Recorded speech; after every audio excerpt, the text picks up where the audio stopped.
how has you talked a lot about how the neighborhood has changed. Do you remember some of the places like the garment factory or the Okay, let me tell you shop? about the garment factory. Ben Johnson, he made what is now Abundant Life Church.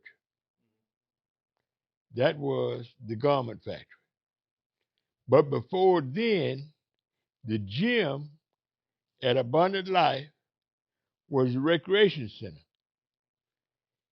He took that, he built it for the community, he say, but when the opportunity came, he changed his mind and took it and made it out of a garment factory because he saw an opportunity to make a profit.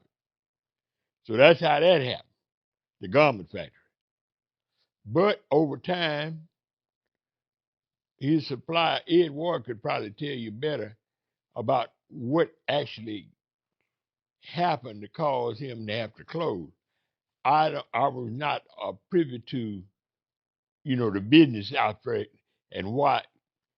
I'm sure it would have remained open if they would have had somewhere to sell the garments. But evidently that fizzled out. And casket factory, he made he made his caskets. Ben Johnson used to make cloth caskets, but then steel came, metal,